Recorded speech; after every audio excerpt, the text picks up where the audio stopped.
Bonjour aux parieurs et aux amateurs de MMA. Bon, on va pas se mentir, là les dernières Fight Night depuis un mois, on se demande qui peut bien les acheter, qui a lâché autant d'argent pour des événements si décevants. Franchement, je ne sais pas. Surtout là, le co-main Angela Hill contre Tabata Ricci, ça ne va pas nous garantir du grand spectacle. Mais sur ce, passons au combat. Borralho, il fait 1m85 pour 191 cm d'allonge. Il est en pied d'appui gaucher, il gère bien les distances, mais il a un vrai problème de préparation de ses entrées. Pire encore, de défense lorsqu'il charge vers l'avant.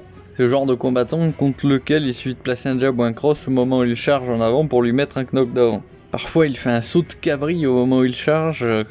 Comment dire, dans le manuel du combattant, ce n'est pas vraiment l'habitude la plus saine. Il expose totalement son menton quand il envoie des crochets, il n'utilise pas assez son grappling.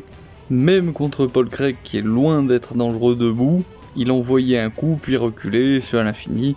Ça pourrait être correct s'il avait de bonnes entrées dans la zone de danger, dans laquelle son adversaire peut le toucher, mais ce n'est pas le cas. En grappling, son gros problème c'est sa lutte. Même s'il a un jujitsu de très bonne qualité, s'il n'arrive pas à emmener ses adversaires au sol, ça sert à rien. Un peu comme donner du caviar au cochon.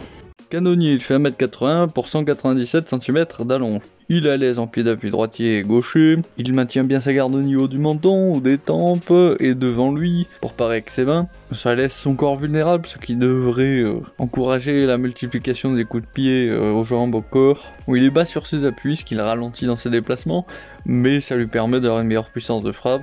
Son gros problème, c'est qu'il manque de feinte et il est assez lent dans ses déplacements, ce qui fait qu'il a du mal à surprendre des adversaires qui sont bons dans la gestion des distances. Il se contente surtout de suivre son adversaire au lieu d'avoir une stratégie qui l'adapte à l'autre. Et en grappling, s'il n'a aucune victoire par soumission à l'UFC, il a également aucune défaite par soumission à l'UFC. Ce qui est plutôt rassurant contre Borralho. Et vu qu'on l'a vu survivre à Ade Hermansson, à d'autres bons grappleurs, on peut se dire que contre Borralho, il ne devrait pas y avoir trop d'inquiétude à se faire de ce côté-là.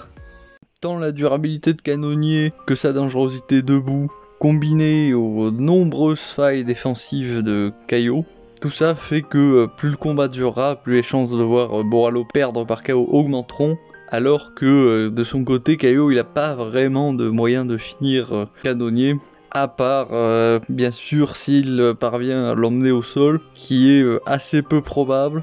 Que jusqu'à maintenant, c'est un peu ce qui pêche chez Caio, c'est ce manque de lutte, cette carence en lutte.